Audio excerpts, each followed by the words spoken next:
नमस्कार दोस्तों। आज हमारा जो यूनिट एंड मेजरमेंट का क्लास चल रहा है बेसिक साइंस और इंजीनियरिंग के लिए, तो दोस्तों उसका आज हमारा क्लास नंबर 3 है। हम इसमें आगे अपना पढ़ाई करेंगे। यूनिट के बारे में तो हम लोगों ने पिछले क्लास में बहुत अच्छे से पढ़ाई किया था। अब इस क्लास में हम मेजरमेंट के बारे में जानेंगे। ये भी आज का वीडियो थोड़ा सा लंबा होगा, तो आप लोग थोड़ा धैर्य बनाए रखिएगा। बाकी इससे बाहर एक भी प्रश्न नहीं आएगा, इसकी मेरी गारंटी है। तो चलिए आज का सेशन स्टार्ट करते हैं। दोस्तों, मेजरमेंट मापन होता क्या है? तो आप लोगों ने देखा होगा, अगर ऐसे हम इसका डेफिनेशन देखें तो किसी मात्रा के मान को मापन उपयंत्र की सहायता से ज्ञात करना ही मेजरमेंट कहलाता है। मतलब अगर आप बाजार में सब्जी लेने जाते हैं तो कोई भी सब्जी ले तो उसके लिए भी एक मापन जो है वो निर्धारित किया गया है कि कोई भी चीज आपको लेना है तो 1 केजी लेना है, आधी केजी लेना है, 250 ग्राम लेना है, तो उसका एक क्या होता है, यंत्र होता है जिससे उसका मेजर किया जाता है अगर केजी में अगर आपको वेट में लेना है तो किलोग्राम में, लंबाई में अगर कपड़ा लेने जाते हैं तो उसको लेंथ में मेजर करते हैं, तो उसको जो होता है वो मीटर में मेजर करते हैं। तो दोस्तों ऐसे जो भी होता है उसे हम लोग क्या कहते हैं, मेजरमेंट कहलाता है। दोस्तों इसके अलग अलग महत्व होते हैं, जैसे उपकरणों के डिजाइन और प्रक्रिया के लिए। अगर आपको मतलब मान के चलिए, अगर पहला हम देखें, आपको कोई भी चीज दे दिया जाए कि इसको भाई साहब आपको ना मतलब आप दर्जी के दुकान पे जाते हैं और उसको आपने कपड़ा अपना दे दिया कि भाई इसको ना आपको सील देना है, तो ऐसा थोड़ा है कि वो आपको देख के ही और वो बिल्कुल रेडी करके दे देगा। वो आपके कपड़े का आपके बॉडी के अनुसार उसका मेजर करेगा। पहले आपके बॉडी को मेजर करेगा कि भाई साहब पैंट आपको कैसे देना है, क्या नाम है, शर्ट कैसे सिलना है, उसके अकॉर्डिंग ही वो आपको सिल के तैयार करेगा। तो उसके लिए एक परफेक्ट चीज, या कोई भी बाइक हो गया या गाड़ी हो गई, बड़ी बड़ी गाड़ियां हो गई, उसका जो व्हील होता है या चेचिस होता है, कुछ भी होता है, उसको एक होता है यंत्र के थ्रू मेजर करके ही उस पे सटीक बैठाया जाता है। तो ये उपकरणों के डिजाइन और प्रक्रिया के लिए बहुत ही इंपॉर्टेंट होता है। उपकरण के संचालन और रख रखाव के लिए, जैसे में आपके पास नई नई गाड़ी आई है तो उसको रखने के लिए आपको कोई जगह चाहिए ना, तो वो आप मेजर करोगे कि भाई साहब मेरी गाड़ी का लेंथ इतना है, विड्थ इतना है, और उसके अकॉर्डिंग ही हमें जगह बनाना है, और ताकि गाड़ी जो है इसमें अच्छे से रखी जा सके। तो ये हो गया आपका उपकरण के संचालन और रखरखाव के लिए। अनुसंधान कार्यों के लिए, दोस्तों जैसे आप लोग लेबोरेटरी में जाते हैं या बहुत बड़े बड़े अनुसंधान होते हैं, उसमें भी जो भी कार्य होते हैं वो ऐसे ही नहीं किया जा सकता। उसके लिए भी एक मेजरमेंट के लिए एक यंत्र होता है, मेजर करके ही आप कोई काम करते हैं। दुर्घटना से बचने के लिए, और पांचवा है पैमाने की अंश शोधन के लिए। तो दोस्तों ये जो है, ये आपके मेजरमेंट का, ये आपका क्या है, महत्व है, इम्पोर्टेंस। मेजरमेंट का क्या है, ये इम्पोर्टेंस है कि ये चीजें जरूरत है इस मेजरमेंट के लिए। मेजरमेंट इन इन चीजों में मेजरमेंट का जरूरत होता है। मापन की दोस्तों विधि क्या होती है? ये जो विधि है ना, ये जो ये इसके रूल हैं, 2 रूल है। पहला तो है प्रत्यक्ष मापन, मतलब डायरेक्ट मेजरमेंट, और दूसरा है अप्रत्यक्ष मापन, इनडायरेक्ट मेजरमेंट। तो दोस्तों हम देखते हैं कि प्रत्यक्ष मापन क्या होता है।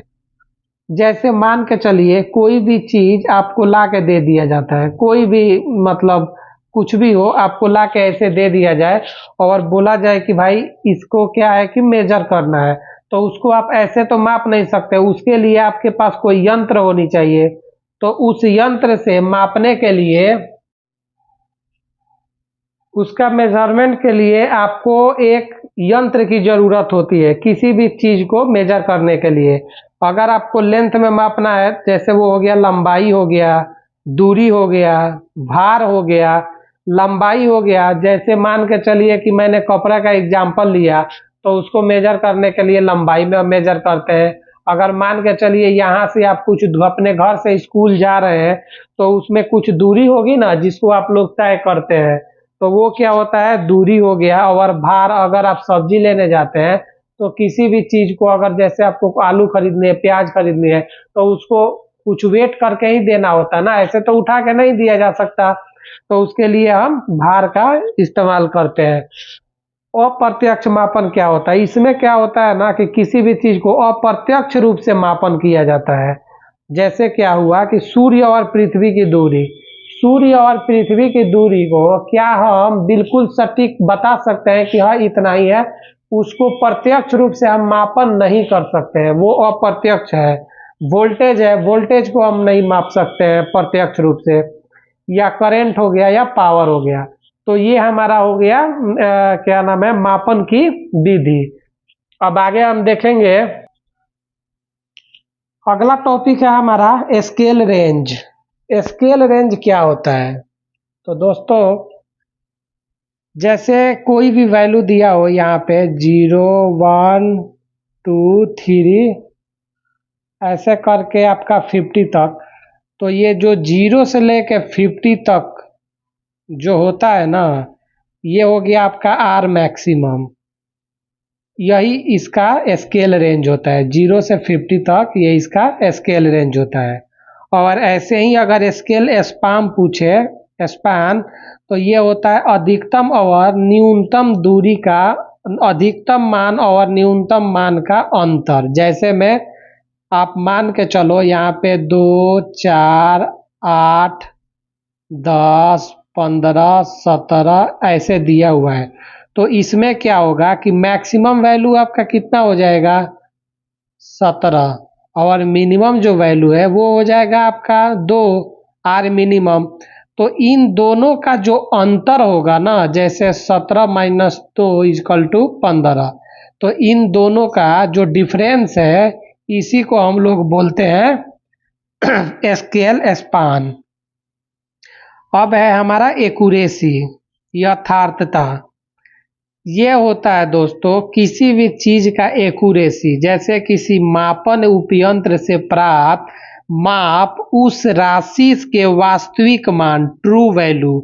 जैसे में जो वैल्यू दिया हुआ होता है एग्जैक्ट, उसी वैल्यू को हम लोग ट्रू वैल्यू कहते हैं।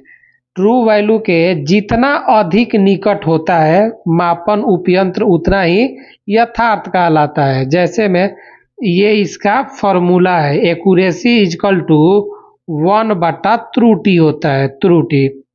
जैसे में कोई वैल्यू है, आप लोगों ने देखा होगा कि 0.9 को हम लोग 1 मेजर कर लेते हैं, या 0.8 हो, या अगर यही आपका अगर 0.2 हुआ, तो इसको हम लोग,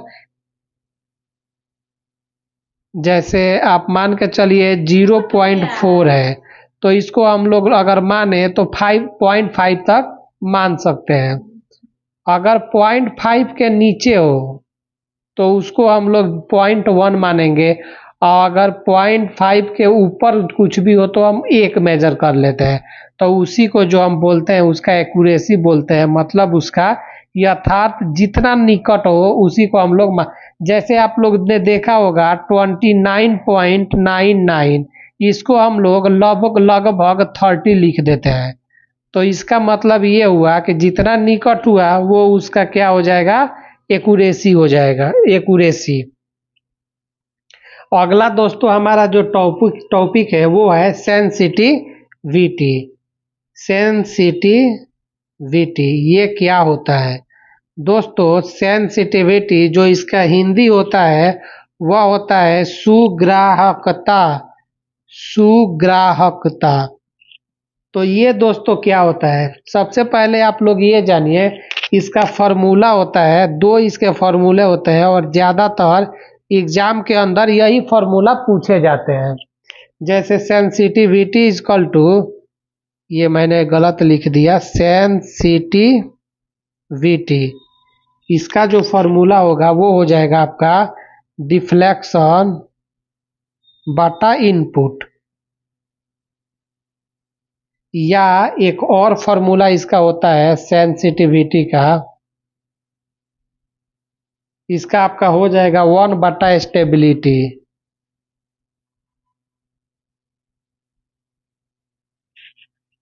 तो सेंसिटिविटी को हम कैसे डिफाइन करेंगे, इसमें क्या होता है किसी उपयंत्र में अगर मान के चलो आपने कोई चेंजिंग किया और चेंजिंग के बाद उसमें कुछ डिफ्लेक्शन आता है, उपयंत्र में कुछ चेंजिंग के बाद कुछ डिफ्लेक्शन आता है। डिफ्लेक्शन मतलब क्या हो जाएगा आपका विक्षेपण।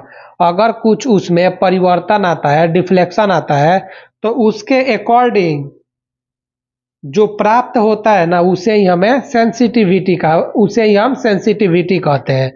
तो इसका जो है दोस्तों, जो दो ये फॉर्मूले हैं, ज्यादातर फॉर्मूला ये पूछता है दूसरा वाला, इसको आप लोग बिल्कुल अच्छे से याद कर लीजिएगा कि सेंसिटिविटी जो होता है ना ये स्टेबिलिटी के इनवर्सली प्रोपोर्शनल होता है। मतलब ये हुआ कि स्टेबिलिटी जितनी बढ़ेगी सेंसिटिविटी उतना ही कम होगा। ये इसका आपका मतलब हो गया। अब हम अगला टॉपिक देखते हैं।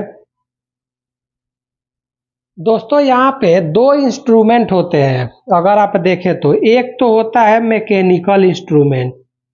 मैकेनिकल इंस्ट्रूमेंट क्या होता है, जो हम लोग हाथ से इंस्ट्रूमेंट जिसको हम हाथ से यूज करते हैं वो क्या होता है, मैकेनिकल इंस्ट्रूमेंट होता है। दोस्तों इसमें क्या होता है कि ये जो होता है ना कम सेंसिटिव होता है।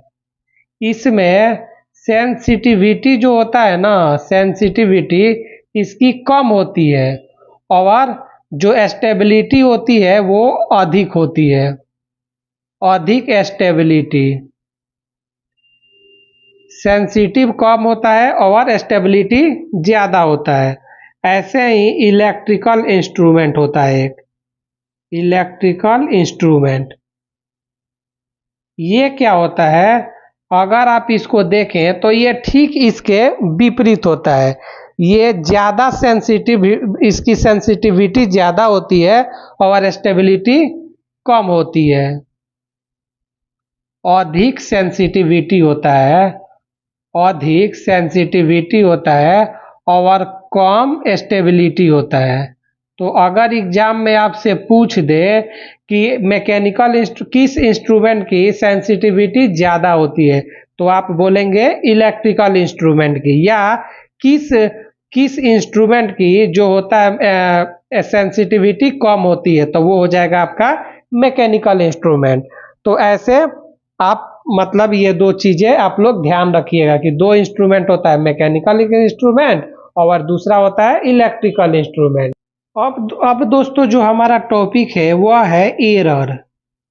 आपने नाम सुना ही होगा, एरर मतलब त्रुटि। दोस्तों ये क्या होता है, जैसे कोई भी चीज़ है, कोई भी वस्तु है, कोई भी राशि है, अगर उस राशि को माप रहे हैं ना, तो जैसे मान के चलिए कि ये कोई एक वस्तु है, ये कोई एक वस्तु है, इसकी जो लेंथ है ये 10 मीटर दिया हुआ है। लेकिन मेजर करने पे आपको बताया गया कि अगर आप मेजर करते हैं तो मतलब ये 10 मीटर ना आके ये इससे थोड़ा सा कम आता है, मान के चलिए कि 9 मीटर आता है। तो इसके बीच का जो अंतर हो जाएगा ना 10 माइनस 9 बराबर 1 मीटर का जो अंतर है, यही इसका एरर हो जाएगा। मतलब ये हुआ कि अगर आप इससे डेफिनेशन निकालें, अगर इससे, तो मतलब आपको माना जाएगा कि मापित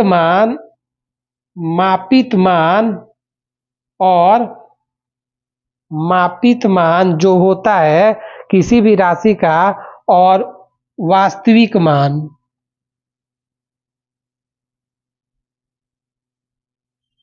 मापित मान और वास्तविक मान का जो अंतर होगा ना, जो अंतर होगा वही आपका हो जाएगा क्या, एरर उसका हो जाएगा। इन दोनों के बीच का मतलब ये हुआ कि इसमें एक का एरर आया हुआ है, ठीक है। तो ये हमारा एरर आपको क्लियर हो गया होगा कि मापित मान जो हम मापते हैं और वास्तविक मान जो दिया हुआ है, उन दोनों के बीच में अगर कुछ डिफरेंस आता है तो उसी को हम लोग एरर कहते हैं। लेकिन अगर ये एरर का अगर इसी में परसेंटेज पूछे तो परसेंटेज तो हम इससे नहीं निकाल सकते। इसके लिए हमारे पास एक फॉर्मूला होता है जिसको हम लोग बोलते हैं प्रतिशत त्रुटि। एरर का ही जो होता है वह परसेंटेज एरर। तो इसका जो फॉर्मूला होगा वो क्या हो जाएगा, मापित मान माइनस वास्तविक मान, ये दोनों का अंतर बट्टा आपका हो जाएगा वास्तविक मान। और परसेंटेज में इसको फाइंड करने के लिए यहाँ पे 100 से मल्टीप्लिकेशन करना पड़ेगा, तो ये आपका जो हो जाएगा परसेंटेज में आ जाएगा। ये फार्मूला आप लोग बहुत अच्छे से ही ध्यान में रखिएगा। मापित मान माइनस वास्तविक मान बटा वास्तविक मान इंटू 100। जैसे मैं यहाँ पे दे रखा है, मापित मान आया है मेरा 10 और वास्तविक जो मान है वह है 9 और बट्टा में जो है वो 9 हो जाएगा आपका वास्तविक मान इंटू 100। तो ये आपका कितना हो जाएगा, 1/9 इंटू 100। अगर इसको आप लोग फ्रैक्शन में निकालेंगे तो 11.1/1% जो होगा, ये परसेंटेज इसका एरर हो गया, परसेंटेज एरर। यहाँ पे जो है आपका परसेंटेज एरर आपका 11.1/9 हो जाएगा। तो ये हमारा एरर परसेंटेज जो हम लोग किसी भी चीज का निकालते हैं, ये हमारा हो गया। अगला है दोस्तों हमारा, जो कि एग्जाम के पॉइंट ऑफ व्यू से बहुत ही इम्पोर्टेंट टॉपिक है, सिग्निफिकेंट फिगर, सार्थक अंक। दोस्तों सार्थक अंक क्या होता है, तो ये वैसा अंक जिसका एक वैल्यू होता है, एग्जैक्ट वैल्यू दर्शाने के लिए हम यूज करते हैं, उसे ही सार्थक अंक कहते हैं। इसमें बहुत सारे मतलब एक एक करके हम बहुत सारे इसमें इसके टाइप्स हैं, तो एक एक करके हम सबको देखेंगे। सबसे पहला तो वो है सभी गैर शून्य अंक। मतलब ये हुआ गैर शून्य अंक ऐसा हुआ जिसमें शून्य ना हो। मतलब कि एग्जाम्पल हो गया आपका 1 2 3 4 ये से लेके 9 तक जितने भी अंक है ना, ये सभी सार्थक अंक है। जैसे में एग्जाम्पल आप देख लीजिए, जैसे 4 5 4 9 8, इसमें कितने सार्थक अंक है, तो इसमें हो जाएंगे 1 2 3 4 5, तो इसमें सार्थक अंक हो जाएंगे आपके 5 सार्थक अंक हो जाएंगे। इसको डिफाइन करने के लिए हम जितने भी अंक हो ना उसको काउंट कर लेते हैं। तो ये आपका इसमें 5 अंक है तो इसके 5 सार्थक अंक हो जाएंगे। और यहाँ पे दिया है कि दो गैर शून्य अंकों के बीच, जैसे में मान के चलिए कि 4 3 0 0 2, अगर ऐसे हो तो ये जो शून्य है ना, हम इसको भी मेजर करेंगे, तो इसमें हो जाएंगे आपके 1 2 3 4 5 सार्थक अंक। और अगर यही 32.005 अगर ऐसे हो, अगर दो गैर शून्य अंक के बीच में जो शून्य होता है उसको हम लोग सार्थक अंक मानते हैं, चाहे वो दशमलव में हो या बिना दशमलव में हो। तो ये यहाँ पे आपके 5 सार्थक अंक हो जाएंगे। कितने हो जाएंगे, 5 सार्थक अंक हो जाएंगे। और अगर दोस्तों मान के चलिए कि यहीं पे, जैसे यहाँ पे स्टार्टिंग में अगर शून्य दिया हो, जैसे 0 0 दशमलव 0.043, तो यहाँ पे कितने सार्थक अंक होंगे, तो यहाँ पे क्या होगा कि जो गैर शून्य अंक के पहले जो शून्य होते हैं ना, इसको हम लोग मेजर नहीं करते हैं। तो यहाँ पे सार्थक अंकों की संख्या 2 हो जाएगा, क्योंकि ये जो तीनों शून्य है इसको हम लोग नहीं मेजर करते हैं। ठीक है। और एक चीज और यहाँ पे हम देखेंगे कि अगर यही शून्य बाद में हो तो हम उसको मेजर करेंगे। जैसे में 0.4300, तो यहाँ पे हमारा सार्थक अंक 4 हो जाएगा। 4 सार्थक अंक हो जाएंगे। यहाँ पे दशमलव के अगर बाद में हो, गैर जीरो के बाद में हो तो हम उसको मेजर नहीं करेंगे, और अगर पहले हो तो उसको मेजर नहीं। यहाँ पे क्या होगा कि अगर इसके बाद में हो तो इसको हम मेजर करेंगे, लेकिन अगर गैर जीरो अंक के पहले हो तो मेजर नहीं करेंगे। इसको ध्यान से समझिएगा, क्योंकि अक्सर इसमें मतलब हमेशा ही कंफ्यूजन होता है, हमेशा ही। तो इसको आप लोग ध्यान से समझिएगा कि अगर बीच में हो तो हम मेजर करेंगे, पहले हो नहीं करेंगे, और बाद में हो तो मेजर करेंगे। ठीक है। और दोस्तों, अंत वाले शून्य दशमलव वाले सार्थक होते हैं। जैसे मैंने यहाँ पे आपको दिया है, जैसे 43500, तो यहाँ पे जो होगा ये आपका 5 सार्थक अंक हो जाएगा। ये अंत में जो होगा वह दशमलव वाले जो डिजिट में अगर अंक में अगर लास्ट में शून्य होगा तो वो सार्थक अंक होंगे। तो ऐसे हमारा यहाँ पे 5 सार्थक अंक हो जाएंगे। ऐसे ही अगर दशमलव 32040 अगर दिया हो तो यहाँ पे भी हमारा 5 सार्थक अंक हो जाएगा। लेकिन एक चीज और आप लोग ध्यान रखिएगा कि अगर 3.20 इंटू 10⁵ दिया हो, अगर पावर में दिया हो, कभी भी पावर में दिया हो, चाहे वो कुछ भी हो, तो हम पावर को कभी भी मेजर नहीं करते हैं, सिर्फ यहाँ पे मेजर करते हैं। यहाँ पे आपका सार्थक अंकों की संख्या 3 हो जाएगा। 3 सार्थक अंक हो जाएंगे। यहाँ पे 3 सार्थक अंक हो जाएंगे। तो ये दोस्तों हमारा सार्थक अंक का ये जो है टॉपिक है, ये बहुत ही इंपॉर्टेंट है। इसमें से 1 से 2 क्वेश्चन एएलपी के एग्जाम में कंफर्म है कि रहते हैं। इसको आप लोग अच्छे से देखिएगा। और अगर यहाँ पे ऐसे दिया हो कि 0.025 इंटू 10⁻², तो यहाँ पे सार्थक अंकों की संख्या कितनी हो जाएगी?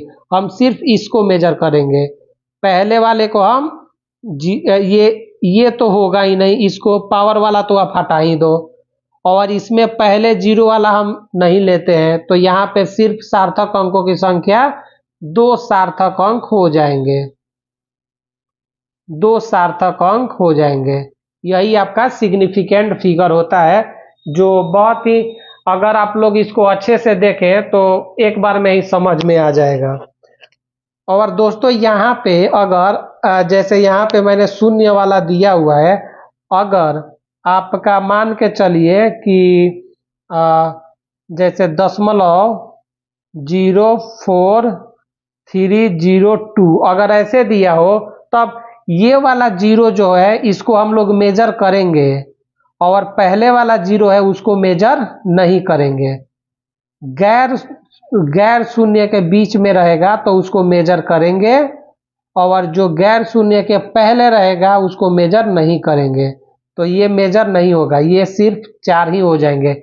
यहाँ पे 4 सार्थक अंक हो जाएंगे। 4 सार्थक अंक हो जाएंगे। तो ये आप लोग इसको ध्यान से देखिएगा। तो दोस्तों आज का जो हमारा मेजरमेंट का टॉपिक है वो खत्म हो गया है। यूनिट और मेजरमेंट यहीं पे हमारा खत्म होता है। इसका कुछ जो एमसीक्यूज है ना, जो प्रीवियस ईयर में पूछा हुआ है, और कुछ ऐसे हैं जो एक्सपेक्टेड भी है, उसका मैं आपको डाल दूंगा इसमें क्वेश्चन। तो अब मैं उसको अगले आपका क्लास में इसका जो एमसीक्यूज है उसको मैं डाल दूंगा, आप लोग उसको एक बार देख लीजिएगा। उसमें एक्सपेक्टेड और प्रीवियस ईयर दोनों ही क्वेश्चन होंगे। और हमारा जो नेक्स्ट चैप्टर होगा दोस्तों, जो हम कल इसके बारे में पढ़ेंगे, वो हमारा होगा स्पीड एंड वेलोसिटी। इसको बहुत अच्छे से और बहुत डिटेल में हम पढ़ेंगे, स्पीड एंड वेलोसिटी। तो आज हम यहीं पे अपना सेशन समाप्त करते हैं दोस्तों, फिर मिलेंगे कल। तो आज के लिए बहुत बहुत धन्यवाद। अगर वीडियो अच्छी लगती हो तो आप लोग लाइक और शेयर कर दीजिएगा और कमेंट जरूर कीजिएगा कि अगर आपको इससे भी अच्छा मतलब और कुछ अगर दिक्कत हो, पूछना हो, तो वो आप लोग कमेंट में जरूर पूछ लीजिएगा, मैं आपको जरूर जवाब दूंगा। और चलिए दोस्तों, थैंक यू।